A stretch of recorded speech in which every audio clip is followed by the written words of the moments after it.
kids with us today, so this is going to be a happy meeting. So we will do a roll call vote. Pat? Here. Sean? Here. John? I'm here. Chris? Here. Kirk? Here. Ed? Here. Greg? Here. And Nancy. Here. And Kyle is here. Thank you, everyone. Just a quick review of the agenda. We'll have public comment. We will have liaison reports. We have town council here who is going to review with us the public employee political activity document that they've put together. We will have designer reports. We will review any questions or comments from the draft PSR, and we will vote to accept that PSR report. And then we will do approval of the prior meeting minutes and future agenda items in the next meeting dates. Okay, great. So we will start with anybody have a public comment? Reporter, yes, I'd like to make a public comment. Sure. Thank you, Reporter. 529 Franklin Street, Reading. Also a part of the Sustainability Committee supporting the project.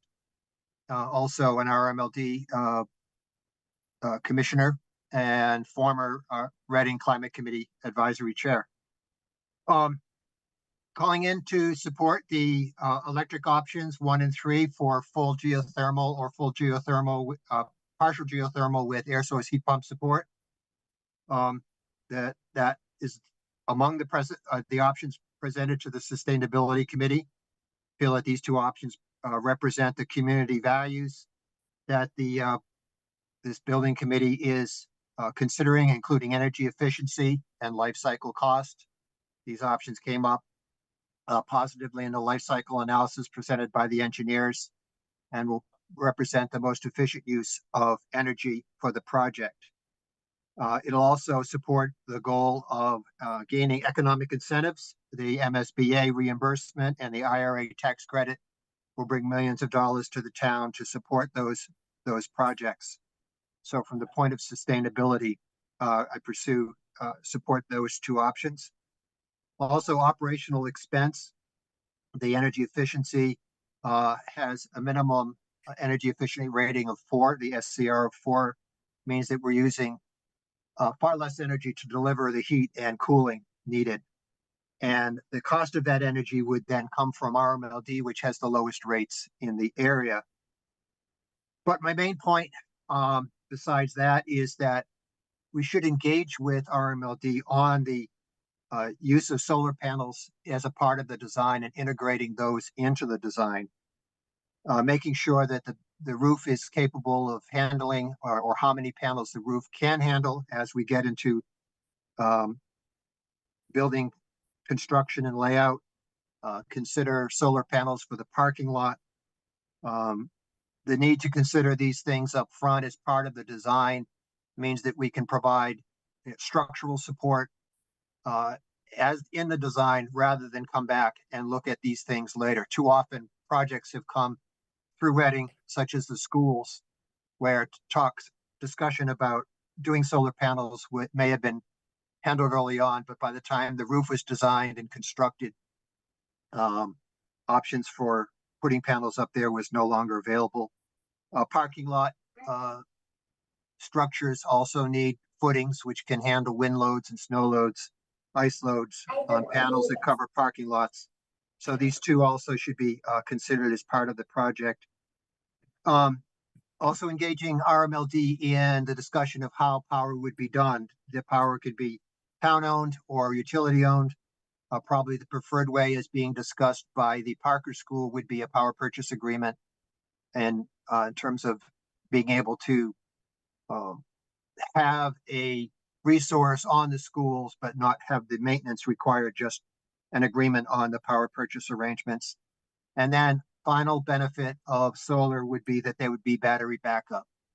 By using battery backup on solar panels, this will allow you to distribute energy generated during the day into the evening hours when the sun is waning.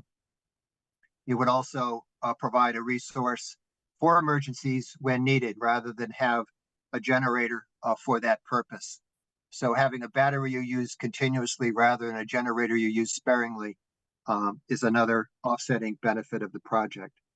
For the reasons of sustainability, operational expenses, and the ability to compare this with solar power, I support the pursuit of geothermal or full geothermal or geothermal with air source heat pumps. Thank you for your consideration. Thank you, Ray. Any other public comment? Can I make a quick one, Carl? Sure, Karen. Thank you. I just wanted to say that we have Molly here with us from our MLD, and so Bill Bullock that you met earlier has taken another position. So he unfortunately, we appreciate his input, but he'll no longer be part of this project. But Molly is here, and Tom Olila has retired. So just wanted to point out that, so we have one constant face. I'm sure we'll get more support. So thank you. Thank you, Karen. Anybody else? Not Jackie, Caitlin, anybody online? Okay, I don't see any hands. No one else that's raising their hand for comment. Great, thanks, Caitlin. Okay, liaison reports. Okay. Moving right along, and we have town council on. Donna Brewer from Town Council to be on. You do. Here. Hi, everybody. Hi, Donna. Hey, Donna. Hey, Matt. Thanks for Hey, joining us. hey, everybody. So town council came up with this document for us to explain what we as surrogate town employees are able to do and not do in terms of any type of promotion for this project.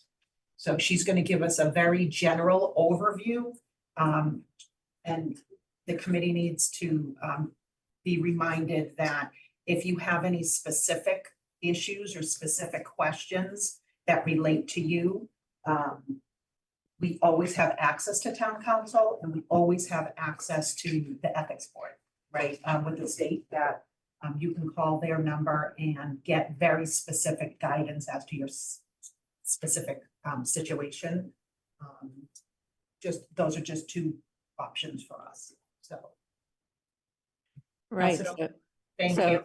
thanks so much. Good evening, everybody. A couple of basic distinctions I want to make for you getting into this, and this is an extremely nuance to what you can and cannot do. So I would expect some of you to indeed come to us with specific questions.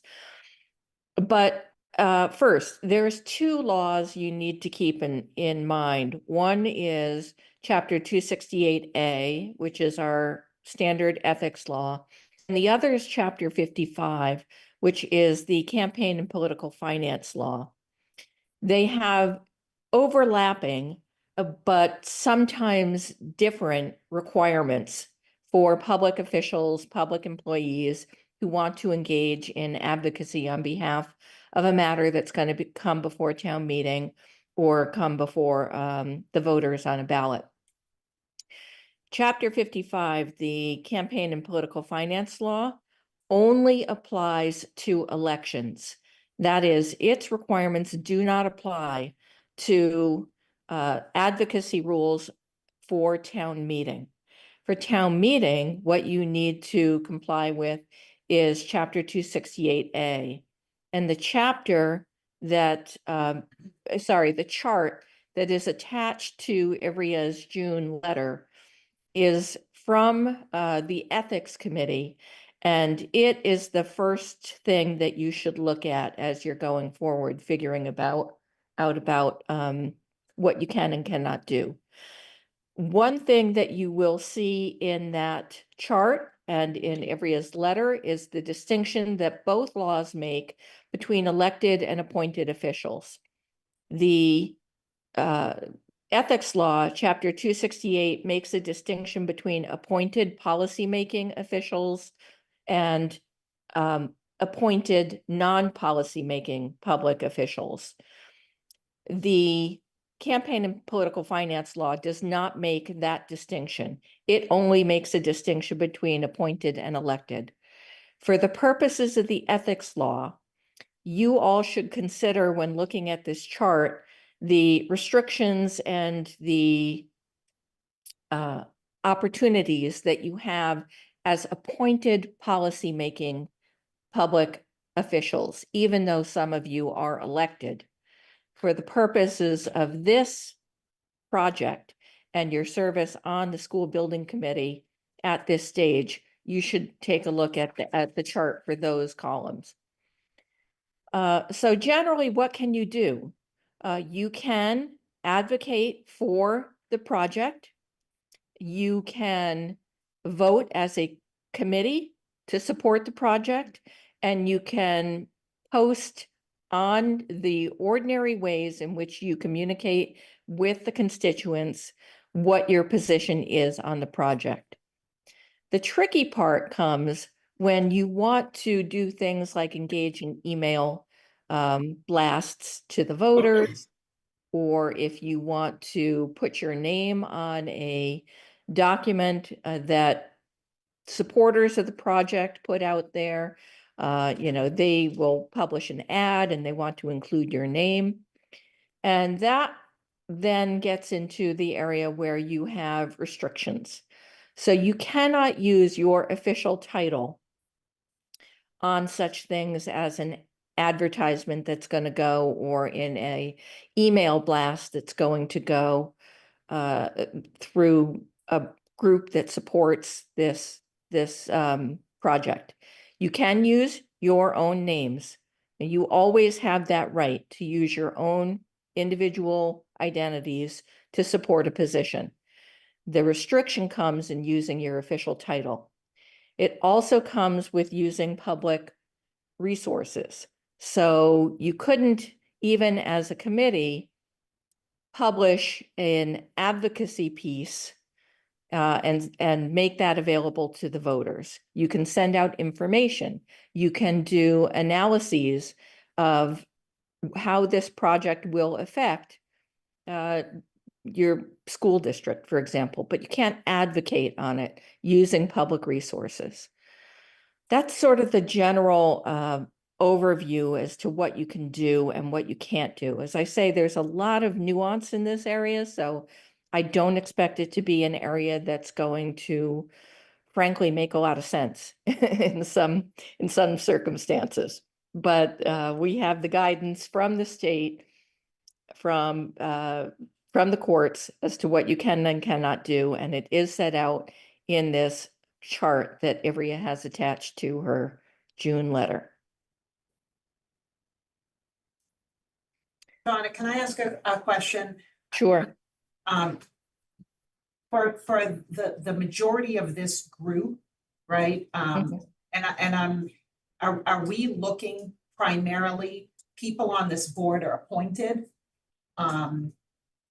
There are elected officials as well, but are you saying that we should be looking more under this appointed policymaking column?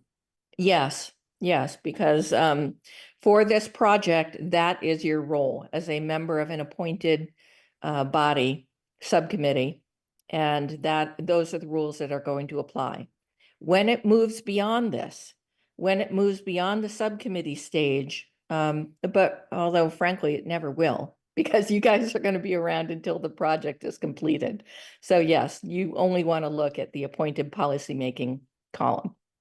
And this applies for town staff, right? This So- applies for town staff as well? The chart does, but not the category. So town staff is going to fall under the appointed non-policymaking group. So you as a committee and the superintendent, for example, those are policymaking positions and give a bit more freedom than the restrictions that are imposed on non-policymaking appointed public employees.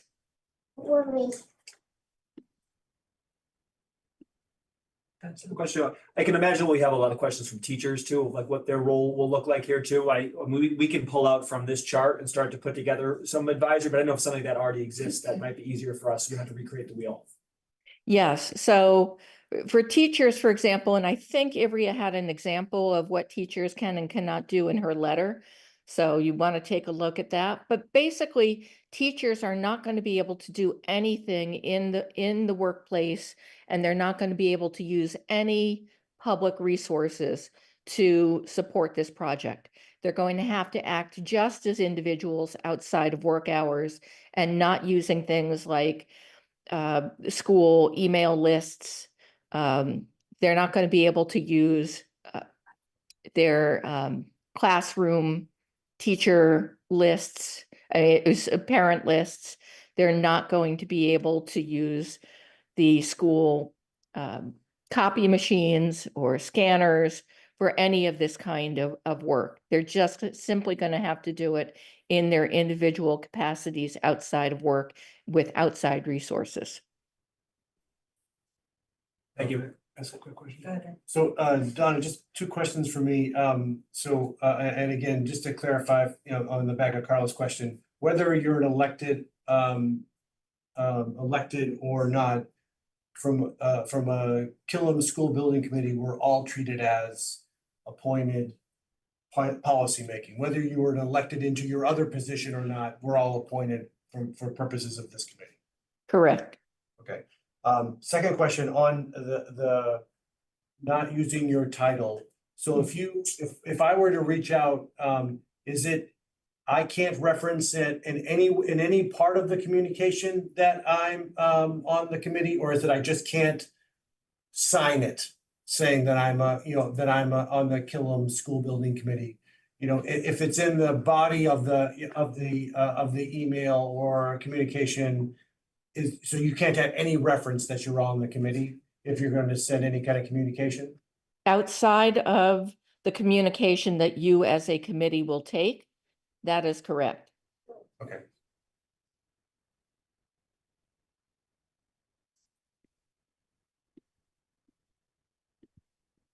Chris has a question. Thanks, Carla. Thanks, Donna. So, couple questions. Ed clarified mine, which is we're all in that other category instead. What is considered outside of work hours? Like, who is that for? Because I don't work for the town. Hypothetically, if I worked 1 to 8 in the morning, like whose definition is work hours? Yeah, that's not going to matter for you, Chris, as a member of this committee. So as a member of this committee, the school building project is, of course, within your official purview as a member of this committee. And therefore, inside or outside working hours, you are able to advocate through your position for this project. So you can make a statement anytime you want saying that you are in support of this project as a member of the committee. So the working hours would depend or affect a teacher, for example. Go back to that question. The teacher outside of, between 7 and 4, whatever their working hours may be, they are not entitled to and cannot take any position or use any public resources.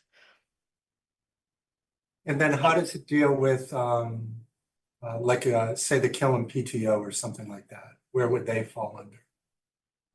Well, they're not going to be public officials at all. They're not public employees.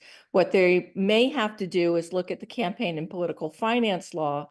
They're not going to be affected by the ethics law, but they may have to form a ballot question committee or some other kind of political action committee, and that would be governed by Chapter 55.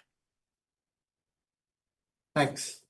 Can I ask a question on that same note about the PTO? Mm-hmm. So I'm the Donna, I'm the Killam principal, Lindsay. So the PTO has asked me already, like, can I send certain things out because I'm the only one who has access to that list? If I'm purely providing information and not stating anything of myself or the title, am I still allowed to do that? Or is that access to those emails on school time? So you could only send that out if it was information that was prepared as part of your official's responsibilities. You can't send it out on behalf of an advocacy group like the PTO. Okay, so say this group, we have a meeting next Monday and we want the community to know we have following meetings and the following has been done. I can still share that in weekly newsletters. That they're going to be meeting? Yeah, and kind of like the updated timeline, the information about when the vote is, all of that kind of stuff. Yes, you can send out information on things like when a vote is going to be. But if you're going to be sending out information about when a meeting of the PTO is going to be in support of this project, then you could only do that if you were offering that same opportunity to a group that opposes it. Okay, thank you. So we can still talk about the project, we can still talk about it in terms of schedule and needs and what's going on with the project. In our quote unquote official capacities.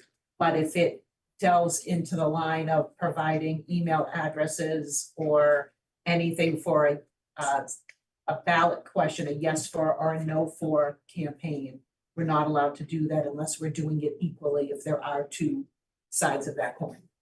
For giving information about what others are doing, yes. For yourself, again, this is getting into one of the differences between it being at a town meeting versus a ballot question.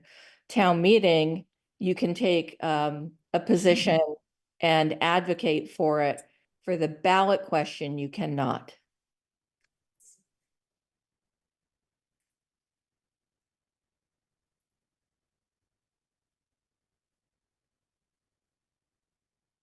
Carla, you just asked about sending email addresses. Did you mean like that the principals collected? Yeah. That would be a public resource. That's right. So they would not be able to. Exactly. Okay, just so Yeah. I'm clarifying that, I understood the question. Right. And it's my understanding that the PTOs and stuff have their own communications. They would, yeah, and they would have to use that if they were doing it. Right.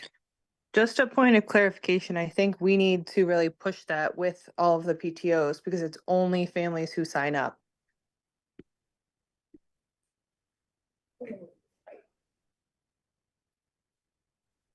Yeah, the PTOs are going to need, I would recommend that they contact the Office of Campaign and Political Finance so that they make sure that not only that they're following the law and how they're engaging with the public, but also they're going to be required to make certain filings with the state.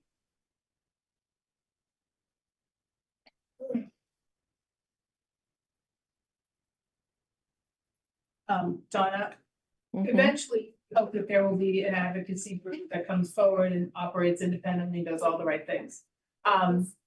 Can town staff wear a yes for Killam or a no for Killam sticker or button when they are in a school during working hours No, or in a town office? I No. can't yes for Killam. no, yeah, they cannot do that.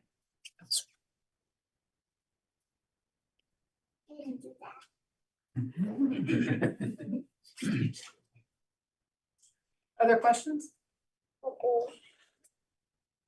So we can always reach out through town staff to legal counsel, and we can always, anybody always has access to the calling. There's a number at the bottom of this document. And we can always call the Ethics Commission and ask any questions that we might have personally and what we are allowed or not allowed to do. Yeah, I'd really recommend people do that. When you have specific things that you want to do, send us an email, give us a call, and we will walk you through what these two statutes will require you to do.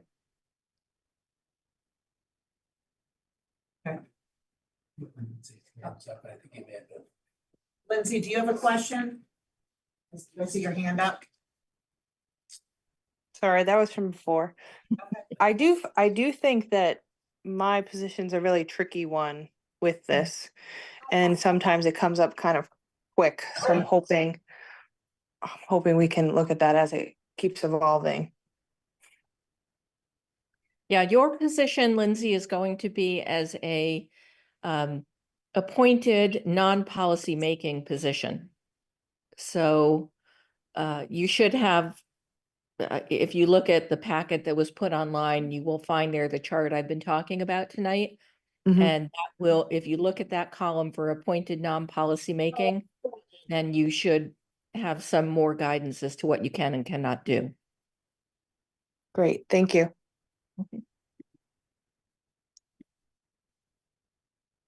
Just maybe a follow-up question on that one, Donna. Lindsay is an employee, but she's not really appointed to the committee. She's not a voting member of this committee. So I'm just wondering, I don't see that she's appointed to the committee or elected. She's like, she's a town employee. Yeah, a public employee. Appointed by the superintendent. Right. Right, that's what it's referring to. It's just any town staff is going to be appointed rather than elected. Again, getting back to the only two distinctions that the campaign and political finance law makes is between those who are elected, and you can think of it as those who are elected and those who are not, but are still public employees. And since she is not elected, she falls into that category of appointed.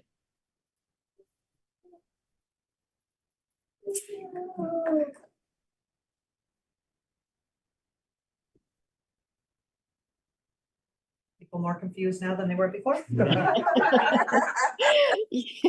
Yeah, that's what what I expected. So I'm sorry for that, but it is not easy to go through. And as I said, frankly, a lot of it doesn't make any sense because you should be able to advocate it absolutely for any reason because we want this project built. So, but the law does not allow us to do that.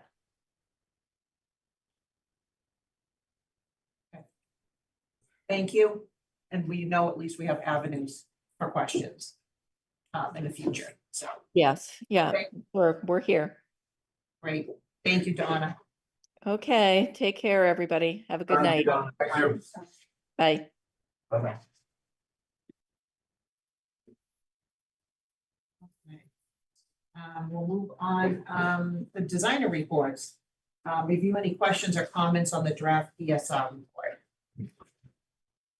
Great, I believe, we wanted to share, just the updated B1 site plan, to show the changes that we talked about in the meeting last week.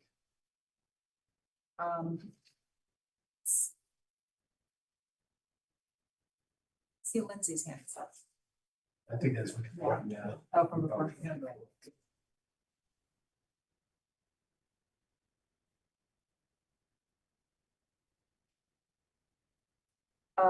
Lee, do you wanna talk through this or do you want me to? Can you hear me? We can hear you. Oh, good. I get to talk through the machine. So we believe we listened and tried to quickly make changes based on all of your comments, which were really good and helpful comments. What this site plan shows is that we took the B1 option and shifted it over a solid 20 feet more to the left, which is to the west, away from Haverhill Street. It is at its minimum 60 feet from Haverhill Street, a little bit more in some places. So that's a very different thing because it actually allows us to have a wonderful strip of play. You can imagine there'd be a sidewalk and trees, then maybe a little space and some fencing. And then some kids could play, or there could be patio from the cafe back there. If you look at the dotted line of the existing building to the left, we actually stayed away. We never went more closer than 20 feet So Pat and others, and then it obviously it steps away. So we wanted to try to keep that 20 feet. So we think that was a fairly successful move, which helps to put the play space and the building in a more advantageous location. Does that sound good? Yep. In order to do that, we actually did shift the plan a tiny bit so that it fit on the site a little bit better. As John Coote said, you'll have to realign your perfect alignment inside. And I said, okay. And so we actually do have, I don't know if we showed the floor plans, but we're so responsive that we didn't want to show you this until we went to the floor plans. These aren't the shifted floor plans, which is okay. They probably look so much alike, Jenny, that you wouldn't even know. But we just shifted the gym over 10 feet and it all fit on the site really well and all of that. That's the case, Lee. They are the shifted floor plans. Right. So it really doesn't matter, just so you know that what we have floor plans that match perfectly, and they don't really change the floor plans at all. Just a little shift up in the gym area. So it fits on the site that way. Any questions about just the idea that we listened and changed it?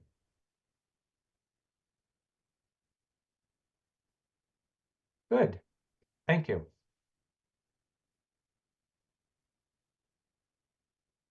Great, thank you. So I did get a couple of comments via email. They pointed out some areas where I needed to sharpen my pencil, and I will do so. Greg noted that there's an evaluation matrix missing, and I will add that. And just wanted to ask if there's any other comments, questions.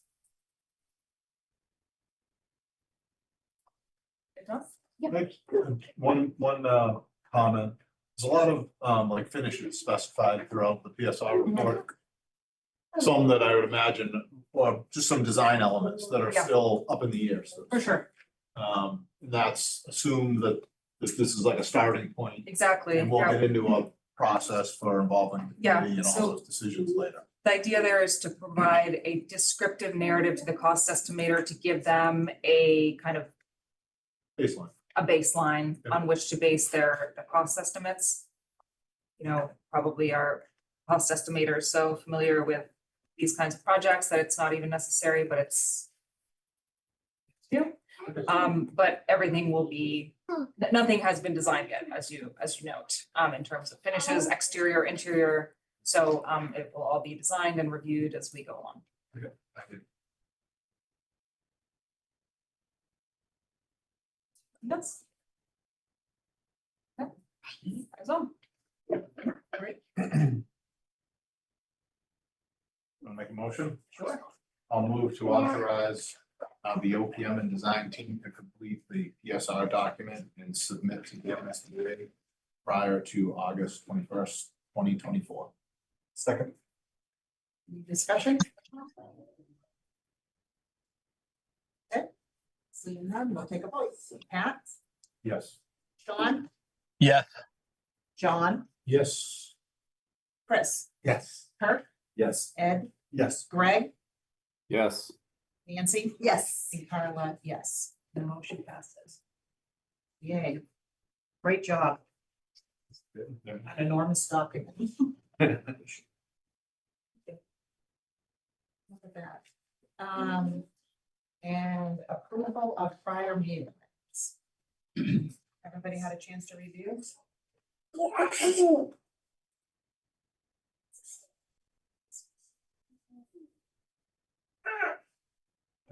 I had one comment on the minutes. I think Mike advised us that it was not a good idea to do a test boring for geothermal purposes prior to us making the decision that that is the way that we want to go, and I think it's a good advice. I think you got that advice from others who are professional in the industry. I think that should be included in.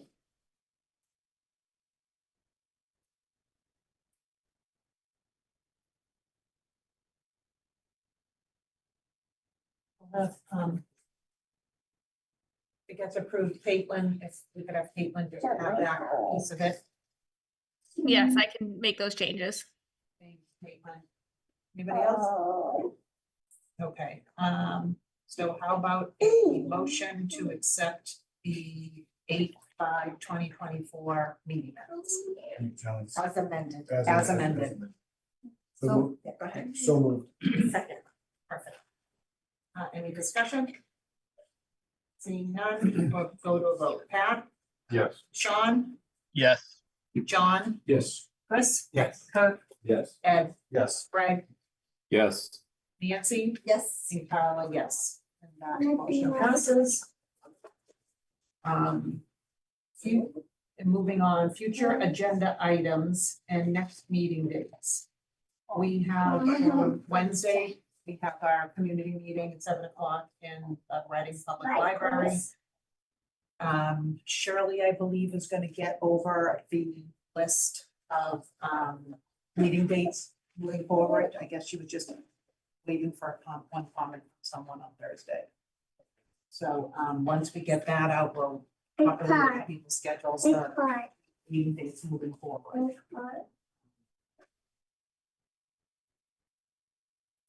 Anything else? When's our next meeting? We don't have that scheduled yet. Okay, yeah. Yeah, that's the list. That's the list, Yeah, okay, that's the sorry. list Yep, from sorry. Shirley. Yep, sorry. Jenny had come up with it and OPM was just checking it out. Perfect, that sounds good. Yeah, we all need to get that into our calendars. Oh, no, no, yeah, no So worries. maybe we'll talk to Shirley tomorrow, see if we can get that. Shirley, do you know off chance, just the next meeting, at least the one next meeting? Yeah, hold on one second. Let me look it up.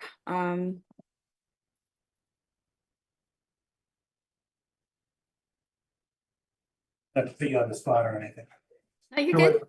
late. Too late. I had follow up with them this morning too, so.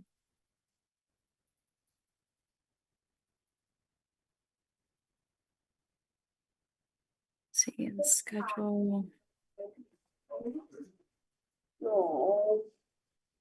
Looks like.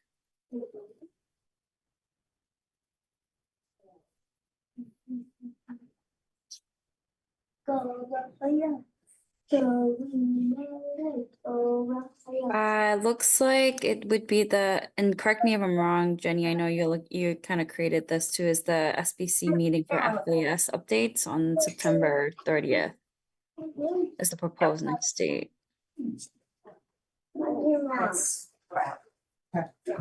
So September 30th would be our next. And like I said, we'll get that stuff populated to people's calendars. Okay, we'll copy that. You can schedule on your other meetings. So. Yep. Carla, hopefully I can get you something by tomorrow. Perfect, thank you. Of course. And we also have, just on a side note, we have submittals that we need to get to from the town side for the PSR. And so town's working on it to get that done. If you have any questions or anything, just let us know. Yeah, we probably will. Sharon's up as well. I know there was talk about visiting Swampscott, the school. I didn't know if that's still happening or if it's being scheduled. That's a good one. We were kind of talking about it in little circles, so that probably is something we will be looking into. That's that one. We still got a lot of work to do. Or tomorrow, Pat. Anytime's fine. Frankly, anytime's fine. Beautiful. Beautiful. I think we building. want to give Pat some time to sweep the floors. Yes, Molly, that's something we're looking forward to. I'll entertain a motion. Motion to adjourn. Second. Pat, Yes. Sean, Yes. John, Yes. Chris, Yes. Kirk, Yes. Ed, Yes. Greg, Yes. Nancy. Yes. And Carla. We are adjourned. Balancing out last Thank you. week. That was a good one. Exactly. That was impressive.